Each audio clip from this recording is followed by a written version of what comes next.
Public 24 India के लिए मैं रमाकांत पंत इस समय मौजूद हूं कुमाऊं के प्रवेश द्वार हल्द्वानी की धरती पर। सनातन धर्म की ध्वज पताका फहराने में देश के प्रसिद्ध कथावाचकों का, हमारे धर्म प्रेमियों का बड़ा ही अपूर्व अतुलनीय योगदान रहा है।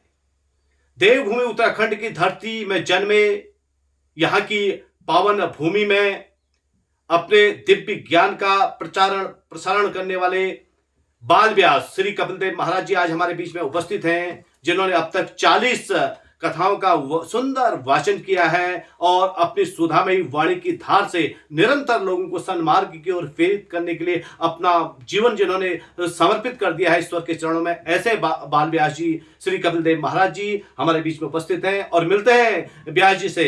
व्यास जी, आपका आर पब्लिक 24 इंडिया न्यूज में आपका बहुत बहुत स्वागत है और आपसे जानना चाहेंगे सीधे प्रश्न के तौर पर कि ईश्वर को प्राप्त करने के भागवत में क्या साधन बताए गए हैं? सबसे पहले तो मैं आर पब्लिक 24 इंडिया और हमारे आप श्रेष्ठ संपादक के रूप में अनेक आपने हमारे कुमाऊं के मठ और मंदिरों को जीवंत प्रारूप देकर करके दिव्य हस्तलिखित अनेक पुस्तकों का आपने जो है रचना किया, आपको मैं प्रणाम करता हूँ। प्रणाम व्यास जी, आपका प्रश्न बहुत उत्तम है।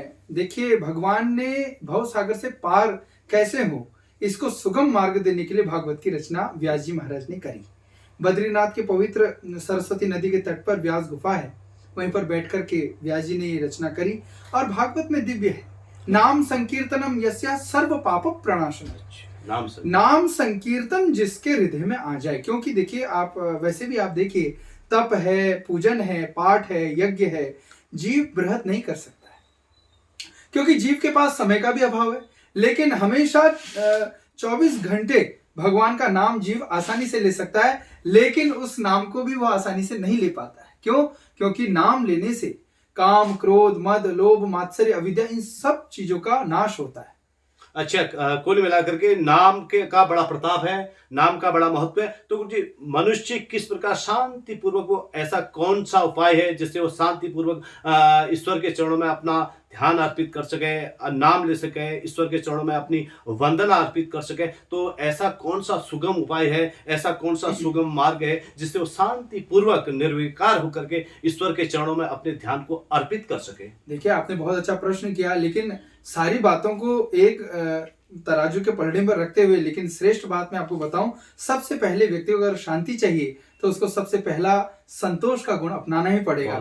जब तक संतोष नहीं होगा तब तक शांति नहीं हो सकती। और भगवान को पाने की जहां तक बात है, वो तो हमारे ऋषियों ने शास्त्रों में बताया, यम, नियम, आसन, प्राणायाम, ध्यान, धारणा, समाधि, और उसके बाद उत्कृष्ट रूप से भगवान की पराकाष्ठा रूपी भक्ति, वो बहुत बड़ी बात है। लेकिन सबसे पहले मैं निवेदन करना चाहता हूं, जो हमको मिला है वो जो हमको मिला है, भगवान ने दिया, उसका धन्यवाद करें, संतोष से अपने जीवन को जिए, उसी में सुख को पहले अनुभव करें और तब शांति जीव को मिलेगी और भगवान के धर्म पथ पर चलते रहें। निश्चित कभी ना कभी एक पल ऐसा आएगा कि जीव के ऊपर ऐसी गोविंद की कृपा हो जाएगी कि जीव बस प्रभु का ही हो जाएगा। बहुत सुंदर बात आपने कही गुरुदेव कि मनुष्य को शांति को संतोष को धारण करना होगा। संतोष को धारण करने के पश्चात शास्त्रों में कहा भी संतोषम परमम सुखम। वाह, बहुत सुंदर बात, क्योंकि संतोष हर सुख का मूल है और परम सुख का मूल है। और ये आपने बहुत अच्छी बात जनमानस के बीच में कही कि हमें संतोष धारण करना पड़ेगा,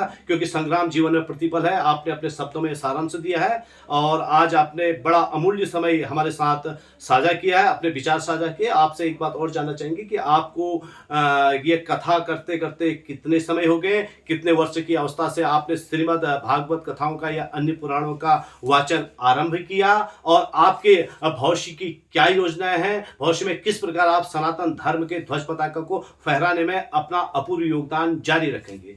देखिए, बहुत छोटी अल्प आयु से मैंने सब कुछ देखा और देखते हुए मेरे मन में एक विचार आया कि मुझे कथावाचक बनना है। बहुत सुंदर। और उसके लिए मैंने बड़ा रात दिन संघर्ष भी किया, और संघर्ष करते करते एक तो सबसे पहले डॉक्टर विनय विद्या अलंकार जी जो हमारे गुरुजी हैं, वर्तमान में वो गुरुकुल कांगड़ी विश्वविद्यालय हरिद्वार में अध्ययन करा रहे हैं बालकों को। सबसे पहले तो मैं उन गुरुजी को प्रणाम करूंगा जिनके नेतृत्व मैंने मास्टर MA संस्कृत साहित्य से किया। सबसे प्रथम प्रणाम उनको है।